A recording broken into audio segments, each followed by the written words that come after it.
एक छोटी सी कथा है। गुरु शिष्य रास्ते से जा रहे थे, तो रास्ते में सड़क के किनारे कुछ थैले रखे हुए थे।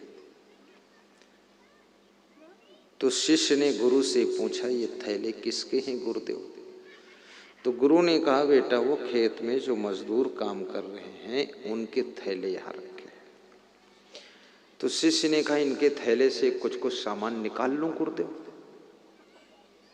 देखो, शिष्य भी कई मॉडल के होते हैं। कुछ शिष्य ऐसे होते हैं जो एक शिष्य दूसरे शिष्य के थैले का सामान भी निकाल लेता है। एक शिष्य दूसरे शिष्य के चप्पल पहनकर चला जाता है, लेकिन इससे भी बहुत डिस्टर्ब होता है। जिसका चप्पल तुम पहन कर गए वो चप्पल यहां ढूंढ रहा, तुम कहां ले गए? ये छोटी छोटी गलतियां भी नहीं करना चाहिए। तो गुरु हंसा और गुरु ने कहा, बेटा इनके थैले से सामान मत निकालो, ये गरीब लोग हैं। आज एक नया काम करो। बोले क्या करूं? बोले इनके थैले में 100 रुपये का नया नया नोट रख दो। बोले ठीक है, 100 रुपये का नया नया नोट रख दे दो। तो नया नोट एक 100 रुपया रख दिया। बोले अब आड़ में बैठ जाओ, झाड़ी में बैठ जाओ, छिप के बैठ जाओ, देखते रहो क्या होने वाला है। बैठ गए। शाम को 5 बज गए।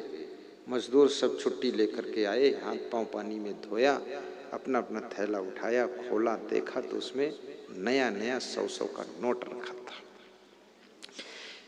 पहली बार ऐसा उनके थैले में, सबके थैले में एक एक नोट निकला। तो सब मजदूर बोले कि आज तक तो मैं भगवान को मानता नहीं था, लेकिन ऊपर वाला है जरूर। आज ऊपर वाले ने हम सभी मजदूरों के थैले में एक एक नया नया 100 का नोट रखा है। धन्य है ऊपर वाला। तो गुरु ने अपने शिष्य की पीठ को थपथपाया और कहा कि बेटा आज तुम ऊपर वाले बन गए हो। 100 का नोट रखा है इनके थैले में तुमने, तो तुमको इन्होंने ऊपर वाला बना दिया। ये ऊपर वाला बनने के लिए शुभ कर्म करना चाहिए, भगवान बनने के लिए सत्कर्म करना चाहिए, परोपकार करना चाहिए, सेवा करना चाहिए, सहयोग देना चाहिए। तब ऊपर वाले का स्थान आपको भी प्राप्त हो सकता है, भगवान का स्थान आपको प्राप्त हो सकता है। ये ऊपर वाला क्या है? जो दूसरों का उपकार करे वही तो ऊपर वाला है। सहयोग की भावना जिसमें है वो नारी ही तो नारायणी है। किसी के घर में शादी हो, उसके यहाँ कुछ मदद कीजिए।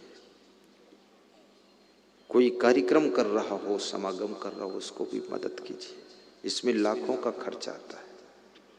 और मैं ये भी निवेदन करूंगा, अपने गांव में समिति गठित कर लीजिए। 10 लोग, 20 लोग, 50 लोग समिति में जुड़ जाइए और उस समिति में निर्णय ले लीजिए कि जब कभी समागम होगा 5100, 11100 हम सहयोग करेंगे।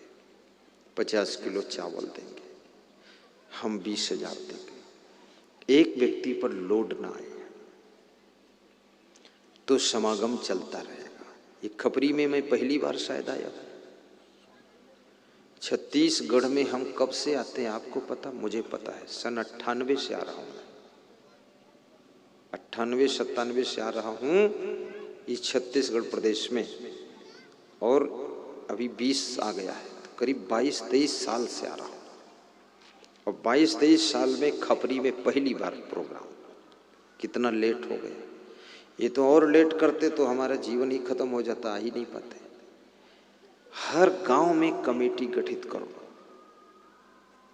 और ऐसे शुभ कार्य में, ऐसे सत्कार्य में सब जुड़ जाओ। भेदभाव छोड़कर जुड़ जाओ। क्योंकि ये प्रतिकूलता, एक दूसरे के बीच का मतभेद तो कभी खत्म होने वाला नहीं है।